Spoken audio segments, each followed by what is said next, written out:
Hey, what's up? It's Jim, and I just got back from the new film Nebraska. It is the latest film from Alexander Payne. Woody Grant, played by Bruce Dern, who has gotten a letter in the mail saying he's won $1 million. It's kind of one of those magazine subscription sweepstakes, and if he sends it back in, he'll get $1 million. But of course, he doesn't trust the post office, and he starts to try to walk to where the contest is, and that's in Lincoln, Nebraska, and he lives in Montana. He keeps trying to walk there because his wife won't drive him since he has lost his license. But eventually his son decides he will take him there since he's sick of picking him up or having the cops pick his dad up. So he decides to take the couple-day trip to go to Lincoln from Montana. And this film is basically their road trip there as they go to try to claim the prize and then go to his dad's former hometown to meet up with his brothers and see where he grew up and brag to people that he's going to win $1 million prize off of this magazine subscription contest. This is kind of a departure for Alexander Payne. He didn't write this film. He's actually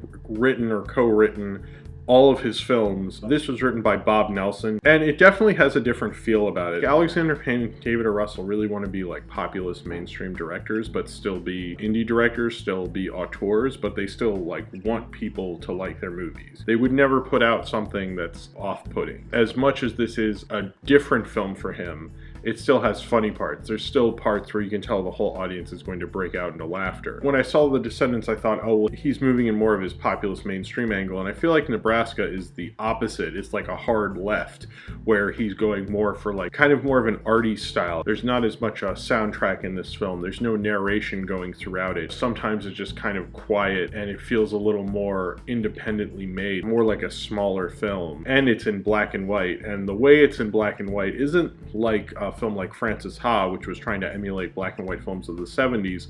This is kind of invoking the past and the whole idea that Bruce Dern's character of Woody Grant goes to his hometown to see these people. I think it's trying to show how the past has moved on, but also showing the majesty of the Midwest, showing how things are forgotten and how vintage and out of fashion this whole idea looks.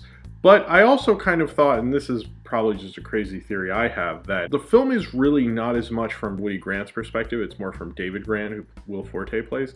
And I feel like the film is really from his perspective, and the whole idea that the film is in black and white is how he views how his dad sees things, almost. That might be a stretch, but I don't think this film was just put in black and white for the fuck of it or anything. There is a reason. I haven't quite figured it out, but it does look really great in black and white. The feel of it almost feels like a quieter Billy Wilder meets Bergman in some places. He is kind of an artier director, even though he is very audience friendly.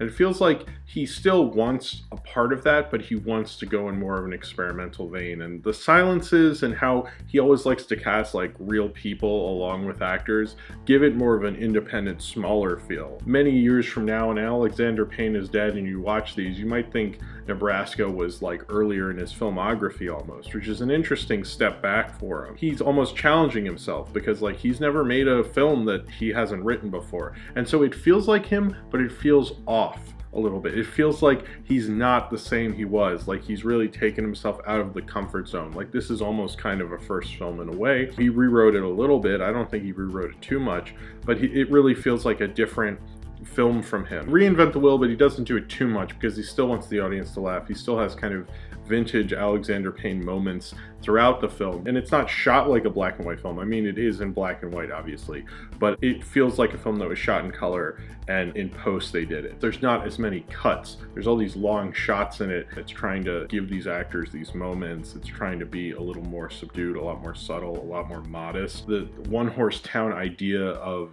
him going back to his hometown feels like almost Last Picture Show-ish. It does kind of reflect that Bergman influence that was very big in the Hollywood in the 60s and the 70s. If you've ever been to a small town, you know, especially during a time when no one's really around. I've been to a couple smaller towns and it's winter and everybody's off and everyone's just kind of hanging out in their house, and it feels like almost a ghost town. You can almost hear the wind in some parts, and I could feel that in this film, watching people slowly talk and all the dads falling asleep on the couch. But it also has this feeling throughout it that, and I've had it since I've moved away from where I grew up in Baltimore, is that people used to remember you in certain places. Hey, I remember Jim or something like that. And then eventually, you know, after you were gone for a while, people will forget you and, you know, life moves on, and how depressing that kind of is. And there was that feeling like all these older people, most of the film is, and I think probably the better actors in this film are the older cast, and there is this feeling of being forgotten and being left behind. And seeing this modern world in black and white feels like kind of an outdated idea, but that they're still kind of clinging on to. They're still here, but they know they're going to slowly be forgotten even more. I love Bruce Dern in this film, and I was very excited to hear that he was back in a movie, and especially an Alexander Payne film. I thought he was really good as the older Woody Grant. The way he moved, the way he even drank his beer, like a real guy, like how your grandpa always drinks a beer the same way, how he always walks the same way. And he really had that going through the character. Bruce Dern's one of those guys who is a real character actor who kind of broke through in the 70s. And I guess he's a star. He's kind of a star. He's more of an actor's actor than a star. I love his screen presence to him. It's not as talky and as movement filled as he used to be, which is kind of a shame, but I think it was appropriate for the character, certainly. Seeing him in this kind of reminded me that Bruce Dern, most people think of him for his more popular 70s films, but I was thinking like, man, remember The King of Marvin Gardens? Like, he used to do kind of smaller, weirder stuff like this, and this film kind of harkens back to smaller independent films. I feel like sometimes this film's like a smaller independent director got a really promising mainstream script and still decided to honor the script, but didn't want to break away from his kind of art house tendencies, and that was going throughout it. And Bruce Dern seemed to highlight that a lot for me. I really love Stacy Keach. She's another one of my kind of more favorite character actors. I'm a big fan of his film Road Games, which if you haven't seen, you must see it. Stacy Keach is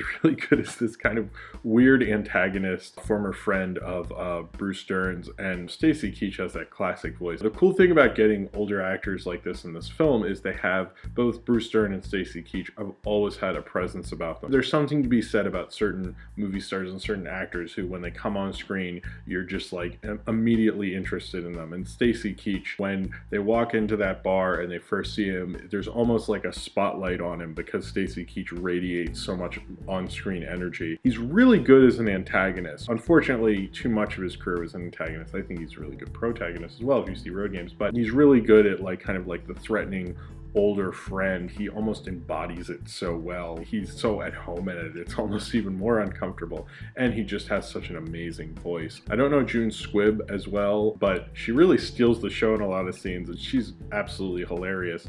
I mean, certainly I kind of get sick of like, oh, she's the granny who says outrageous stuff. That just gets very old for me after a while. How many times can I see that character? But she gives a freshness to it that really feels like somebody's inappropriate mom. And she's really hilarious, but she had such great comedic timing as well. Will Forte, I'm not sure if this is a problem with me or a problem with his performance, because a lot of times I felt like, wow, he really has a kind of a goofy voice. Not sure if I could totally believe him in the role sometimes, but I'm not sure if like that's my problem with Will Forte or his problem with his performance. I was kind of uncertain on that because while I was watching the film, I felt like it was his performance, but as I think about it, I think maybe that was just my problem as a viewer. But I did actually like him more than I've liked him in anything, and I thought he was pretty sincere, but it's like I kind of thought of him more as a comedic actor, and I don't think the performance was showy enough that he really like proved to me that he was not just like a kind of a really funny comedic actor. He's almost like the invisible bass player in this, and they have him tuned down a little too low. So I'm not really thinking about his performance as much as everyone else is stealing the show.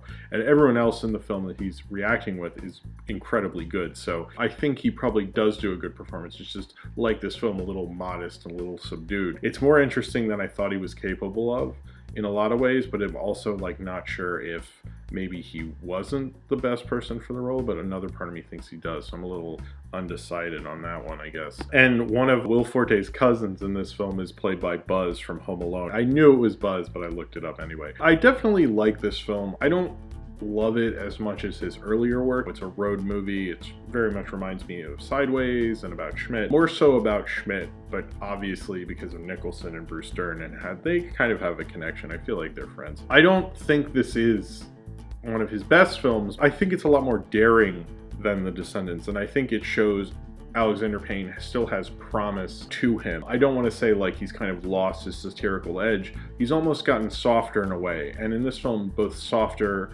and more existential and more artier all at once. And like he's really kind of contemplating where he wants to go as a director. He kind of reminds me of the possibility of Alexander Payne's career. Nebraska shows how he's ready to challenge himself and ready to do different things. And it's like, I'm more excited to see the film that comes after Nebraska than I was after The Descendants. But I do feel like the quieter moments sometimes, like I respect them, but do I like them as much? It's an interesting film that he can be so arty and independent, but still know how to please an audience. And I think that says a lot about him as a director. Kind of reminds me of what old studio directors used to have to do, where they had to kind of get their arty ideas through kind of more of a populist, audience-friendly movie. And he seems to kind of do that in this. He's really kind of both an actor's director and a filmmaker's director at the same time. It's an artier, stranger motion picture that I'm not fully in love with, but I still really, really like, and I'm really excited again about Alexander Payne. I think if you were kind of let down by the more populist mainstream idea